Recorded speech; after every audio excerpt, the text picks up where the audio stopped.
एक है।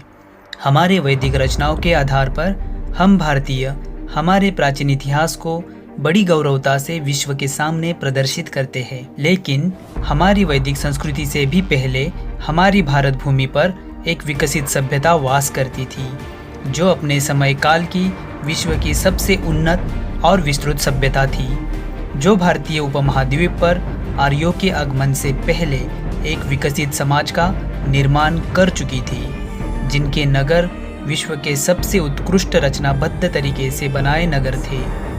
विश्व की सभी ज्ञात प्राचीन सभ्यताएं नदियों के किनारे फली फूली और विकसित हुई, जैसे कि मिस्र की सभ्यता नील नदी के किनारे पाई गई, मेसोपोटामिया की सभ्यता दजला और फरात नदी के किनारे पाई गई और चीन की सभ्यता येलो नदी के किनारे पाई गई।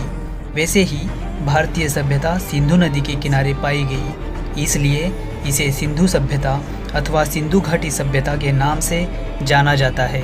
तो चलो दोस्तों, आज हम जानते हैं 5000 साल पुराने हमारे इस भारतीय सभ्यता की रोचक तथ्यों को और समझते हैं इस सभ्यता की विशेषताओं को, जो इसे दुनिया की सबसे उन्नत सभ्यता का दर्जा देती है।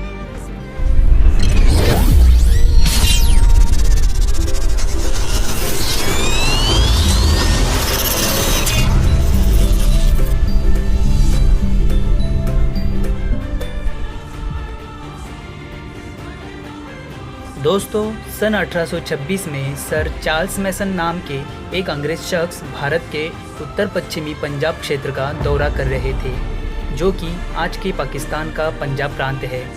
उन्होंने वहां के हड़प्पा क्षेत्र में ज़मीन के नीचे दबे पुरातन अवशेषों का निरीक्षण किया और सन 1842 में लेख लिखकर सर्वप्रथम दुनिया के सामने इस बात को प्रदर्शित किया। उसके बाद सन 1853 से 1856 के बीच कराची और लाहौर के दरमियान जब रेलवे लाइन का निर्माण कार्य शुरू हुआ, तब रेलवे इंजीनियर्स बर्टन बंधु, जिनका नाम जेम्स और विलियम बर्टन था, उन्हें हड़प्पा में मजबूत ईंटों का पता चला। अति प्राचीन खंडहरों के अवशेष के रूप में प्राप्त इन ईंटों का इस्तेमाल उन्होंने रेलवे की पटरी के निर्माण कार्य में किया। उसके पश्चात सन 1856 में अलेक्जेंडर कनिंघम नामक एक अंग्रेज़ अधिकारी ने हड़प्पा का निरीक्षण करके मानचित्र बनाया। ये वही अंग्रेज़ अधिकारी थे जिन्होंने सन 1861 में भारतीय पुरातत्व विभाग की स्थापना की। सन 1921 में इसी भारतीय पुरातत्व विभाग के प्रमुख सर जॉन मार्शल के नेतृत्व में पहली बार हड़प्पा का आधिकारिक तौर पर उत्खनन कार्य प्रारंभ हुआ। भारतीय शोधकर्ता दयाराम साहनी ने सन 1921 में हड़प्पा का उत्खनन कार्य शुरू किया और सन 1922 में राखलदास बैनर्जी ने सिंध प्रांत के मोहनजोदड़ो में उत्खनन कार्य शुरू किया और दुनिया के सामने हड़प्पा के रूप में पहली बार सिंधु सभ्यता का रूप उजागर हुआ और इसीलिए आज इस पूरी सभ्यता को हड़प्पा सभ्यता के नाम से जाना जाता है। इस सभ्यता के ऐतिहासिक महत्व को समझते हुए भारत भर में अन्य कई जगहों पर इसके उत्खनन कार्य को गति मिल गई। भारत और पाकिस्तान जब आज़ाद हो रहे थे, उस वक्त तक इससे जुड़े 40 से 50 नगरों की खोज हो चुकी थी और आज तक इस खोज ने हमें लगभग 1500 नगरों से परिचित करवाया है, जिनमें से ज़्यादातर नगर भारत में पाए गए हैं, जिनकी संख्या लगभग 925 तक है। पाकिस्तान में पाए गए नगरों की संख्या 575 के आसपास है और अफगानिस्तान में 2 नगरों की खोज हो चुकी है। इससे आप समझ सकते हैं कि यह सभ्यता कितने विस्तृत क्षेत्र में फैली होगी। अब तक के उत्खनन के आधार पर इसके सीमा का निर्धारण अगर हम करते हैं तो हमें सबसे उत्तर में जम्मू कश्मीर से प्राप्त होता है मांडा नगर, सबसे दक्षिण में महाराष्ट्र में दायमाबाद, पूर्व में उत्तर प्रदेश का आलमगीरपुर और पश्चिम में बलूचिस्तान का सुतका गेडोर। कुल मिलाकर देखा जाए तो 13 लाख वर्ग किलोमीटर से भी अधिक क्षेत्र में यह सभ्यता फैली हुई थी। इसका उत्तर दक्षिण विस्तार 1400 किलोमीटर तक माना जाता है और पूर्व पश्चिम विस्तार 1600 किलोमीटर तक माना जाता है। इसकी तुलना हम विश्व की समकक्ष अन्य सभ्यता से करें तो मिस्र और मेसोपोटामिया की सभ्यता मिलाकर भी उससे 12 गुना बड़े क्षेत्र में हड़प्पा सभ्यता फैली हुई थी। इस सभ्यता के कार्यकाल के बारे में अलग अलग इतिहासकारों की अलग अलग राय है। सर जॉन मार्शल ने इसका कार्यकाल ईसा पूर्व 3250 से लेकर ईसा पूर्व 2750 तक माना। वही कार्बन 14 डेटिंग प्रणाली के आधार पर सर डीपी अग्रवाल ने इसका कार्यकाल ईसा पूर्व 2300 से लेकर ईसा पूर्व 1750 तक माना है। लेकिन ज़्यादातर इतिहासकार इस सभ्यता के कार्यकाल को ईसा पूर्व 2500 से लेकर ईसा पूर्व 1750 तक मानते हैं। इस सभ्यता के मूल निर्माणकर्ता कौन थे, इसको लेकर भी विभिन्न मत सामने आते हैं। ज़्यादातर भारतीय इतिहासकारों का यही मानना है कि यह सभ्यता यही के मूल निवासी स्थानीय लोगों ने निर्माण की थी, जबकि मार्शल, व्हीलर, गार्डनर चाइल्ड जैसे विदेशी इतिहासकार कहते हैं कि इस सभ्यता के निर्माता सुमेरियन सभ्यता के लोग थे, क्योंकि दोनों सभ्यताओं में काफ़ी समानताएं हैं। इन इतिहासकारों के मत और मतांतर कुछ भी हो, लेकिन हम भारतवासियों के लिए यह गर्व की बात है कि हमारे देश की यह सभ्यता अपने समय की सबसे उन्नत सभ्यता थी। इसके जैसा नगर नियोजन तत्कालीन दुनिया की अन्य किसी भी सभ्यता में नहीं पाया गया है। इन लोगों को लिपि का ज्ञान था। चित्रात्मक अक्षरों के सहारे इन्होंने अपने विचारों को लिपिबद्ध करना सीख लिया था। इन्होंने तांबा और टीन को मिश्रित करके कांस्य धातु के निर्माण की कला अवगत कर ली थी। उत्खनन में मिले अवशेषों के आधार पर यह पता चला है कि ये लोग मापतोल करना जानते थे। इन्हें मिट्टी से बर्तन, औजार और खिलौने बनाने की कला अवगत थी। इन्हें गणित का ज्ञान भी अवश्य होगा, तभी इन्होंने रचनाबद्ध और विशाल भवन बनवाए थे। इनकी ईंटें प्रमाणबद्ध थी। लगभग सभी जगहों पर मिली ईंटें सम प्रमाण में पाई गई है, जैसे इन्हें एक ही जगह पर बनवाया गया हो।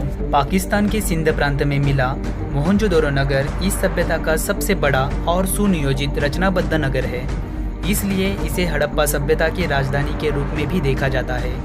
मोहनजोदड़ो अपने आप में ही एक अद्भुत नगर था। इस नगर के बारे में हम अलग किसी वीडियो में विस्तृत रूप में जानेंगे। भारत के हरियाणा राज्य में खोजा गया राखीगढ़ी यह नगर भारत में खोजा गया सबसे बड़ा नगर है। भारत के गुजरात राज्य में सबसे ज़्यादा नगरों की खोज हुई है। यहाँ की लोथल नगरी बंदरगाह के रूप में प्रसिद्ध है। यहाँ से हमें प्रदेश व्यापार के प्रमाण भी प्राप्त होते हैं। ये सभी नगर विशेषतः दो हिस्सों में बटे हुए दिखाई पड़ते हैं, जिसमें ऊपरी हिस्सा पश्चिमी टीले के रूप में देखा जाता है, जो समाज के धनिक, अमीर, पुरोहितों की रहने की जगह हो सकती है। इसे दुर्ग भी कहा जाता है। और दूसरा हिस्सा पूर्वी टीला, जिसमें किसान, मजदूर और जनसामान्य वर्ग की रहने की जगह पाई गई है। यह हिस्सा नीचे की तरफ पाया गया है। ऊपरी हिस्से में ज़्यादातर बड़े और पक्के भवन और सार्वजनिक वास्तु पाए गए हैं, जिन्हें ऊंचे तटबंदी से संरक्षित किया गया है।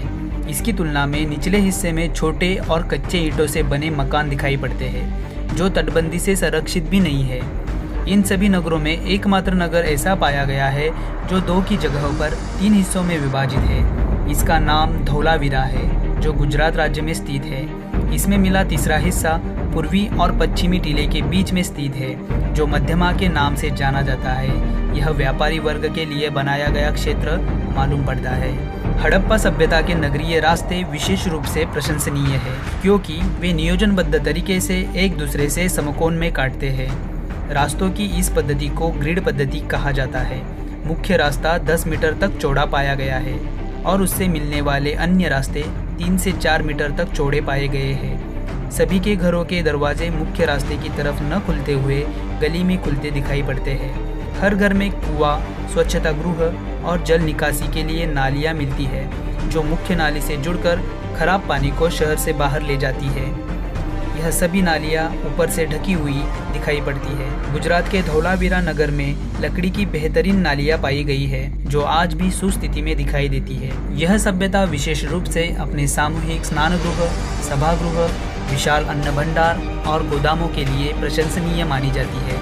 इनके खान पान में गेहूँ, जौ, तरबूज, खरबूजा, खजूर, राई, सरसों, तिल और कई जगह पर चावल आदि धानों के प्रमाण पाए गए हैं। सजने संवरने के लिए यह लोग सोना, चांदी, हाथी के दांत, शंख, सीपी, मनके से बने आभूषणों का इस्तेमाल करते थे। इनके वस्त्र सूती, ऊनी और कढ़ाईदार पाए गए हैं। दोस्तों, हड़प्पा सभ्यता की आज तक की खुदाई में कहीं भी अस्त्र शस्त्र जैसी लड़ाई से जुड़ी सामग्री नहीं पाई गई है, जिससे यह प्रतीत होता है कि यह सभ्यता शांतिप्रिय सभ्यता थी, जो व्यापार और विकास में विश्वास रखती थी। इनकी लिखी चित्रलिपि को पढ़ पाना आज तक इतिहासकारों के लिए संभव नहीं हो पाया है, लेकिन जब यह लिपि को पढ़ा जाएगा तब इस सभ्यता से जुड़े बहुत से राज खुल जाएंगे। शायद वह राज हम भारतीयों के लिए और भी गौरवान्वित करने में सक्षम होंगे। इसी आशा को मन में रखते हुए आप सभी दोस्तों से यही रुकने की आज्ञा चाहता हूँ। दोस्तों, अगर आपके शहर के आसपास कहीं भी इस सभ्यता से जुड़े नगरों के अवशेष हैं तो उन्हें देखने जरूर जाइएगा। अगर आपको मेरी ये जानकारी अच्छी लगी तो अपने दोस्तों में शेयर कीजिए। वीडियो को लाइक करके कमेंट में अपनी राय ज़रूर दें। और अगर अभी तक आपने हमारे चैनल को सब्सक्राइब नहीं किया है तो चैनल को सब्सक्राइब करके बाजू वाले बेल आइकन को ऑल पे सेट कीजिए ताकि आने वाले वीडियो की नोटिफिकेशंस आपको तुरंत प्राप्त हो। तो चलो दोस्तों, मिलते हैं अगले वीडियो में। तब तक के लिए नमस्कार, जय हिंद।